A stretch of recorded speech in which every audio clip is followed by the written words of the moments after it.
guys, it's 21 Maxwell here and welcome to episode 26 of the WWE 2009 mod TEW2013 Let's Play.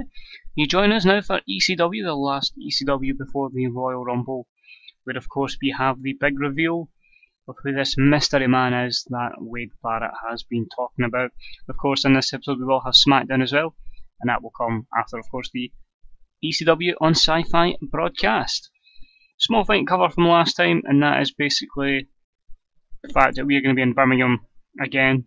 I just felt good rating there, good crowd, it's hot, recommended area was here. Yeah, let's just stick in, do a double taping here. So we're going with that, and because of the big segment at the end, it is only a 6-segment show. But hopefully it gives you an idea of where we're hoping to take it, and yeah, we'll certainly hopefully have a big angle in our hands, and I'm just really looking forward to some people's reactions to who this guy actually is. So let's just crack straight onto it and we'll see how it goes. Enjoy the first portion of ECW. So an extremely short match. Leo Kruger defeats Tyler Rex. 2 jobbers here. 12F rated match. That is what it is. We need to get Kruger some over on this. Tyler Rex at the moment I have nothing really for. Kruger I want to try and push on. No skill improvements, and probably the less said about it the better, but you know you have to start somewhere, and we give Kruger the victory. Wade Barrett then walks backstage and bumps into his rival Shelton Benjamin. Shelton, I'm going to keep this short and sweet, but after your match tonight, look out, he's here. Have a good one, mate. It sounds like something that Wade Barrett would say, but warning Shelton, who's got a big match tonight, that yeah, he's here.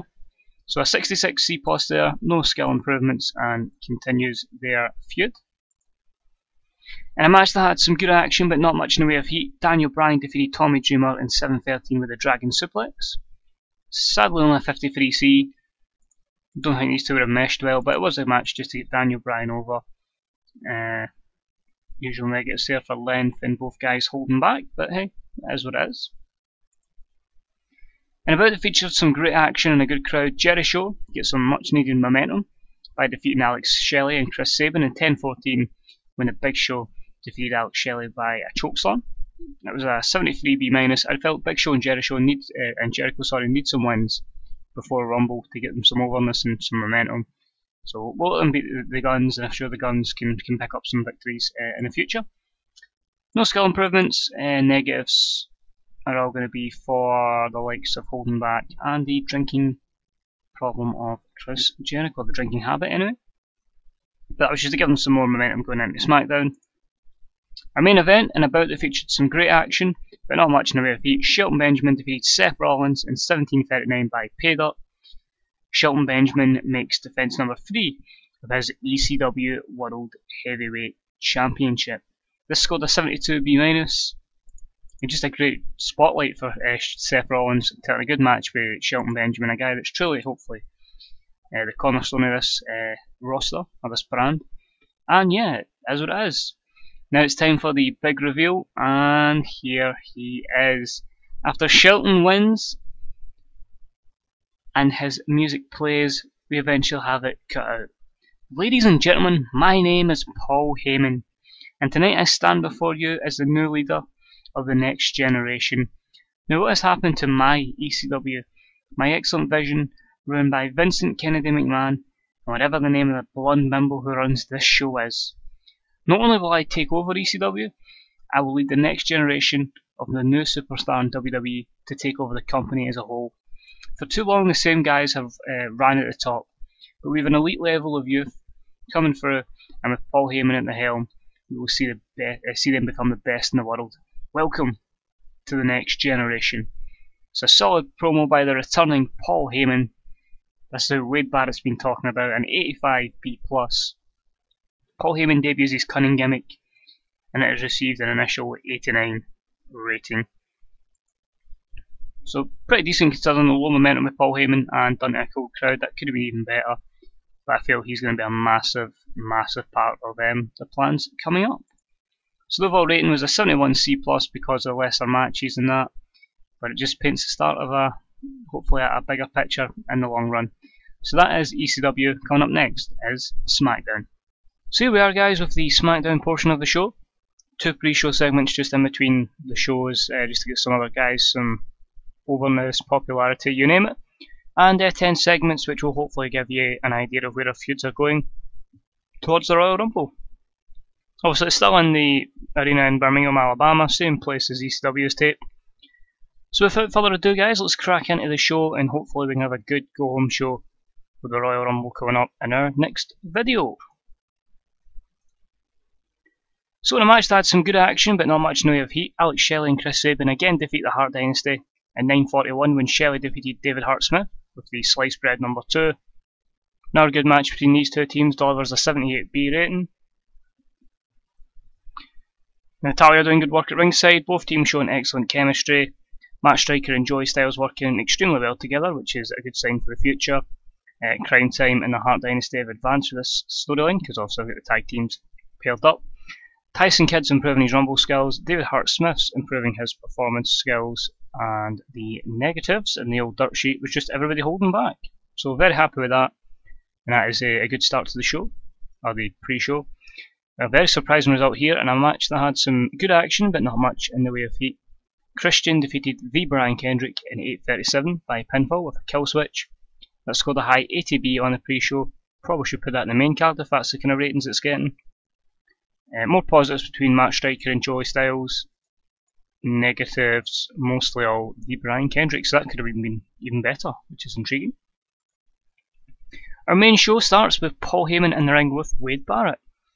Ladies and gentlemen, I present to you the future of the company and one man who I feel can take SmackDown over as well as ECW.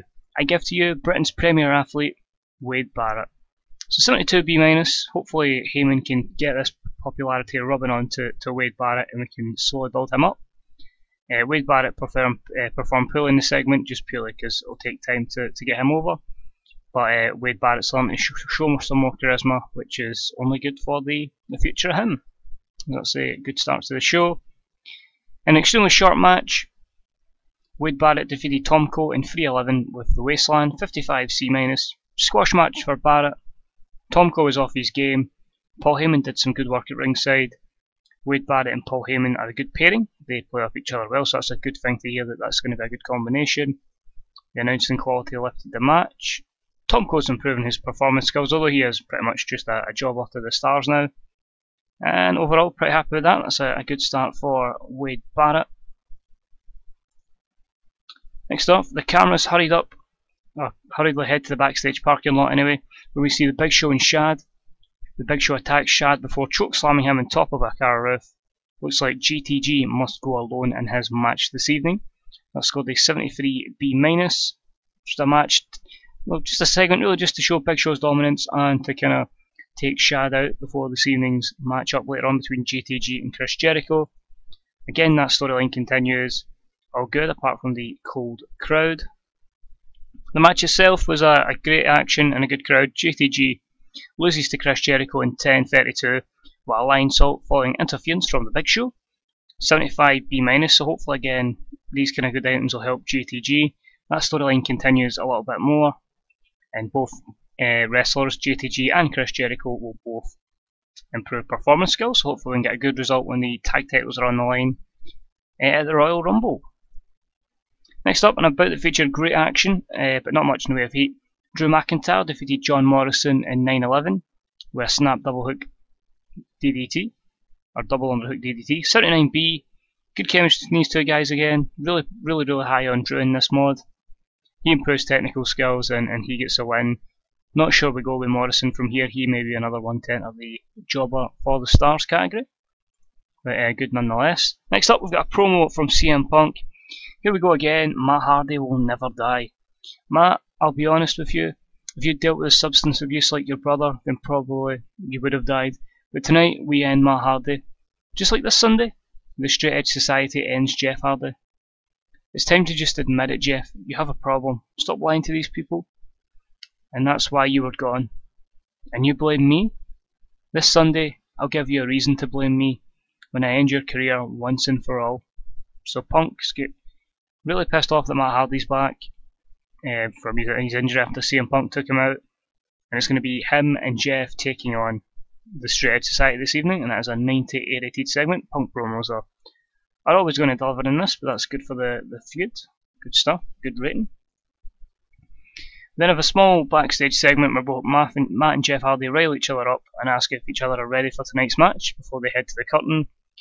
It said Matt Hardy wanted to go off script, so both guys were terrible without the script, so that'll be the last time any of them are unscripted. But 59C, as that builds up to the match which is about to come up, which in about that featured great action and a good crowd.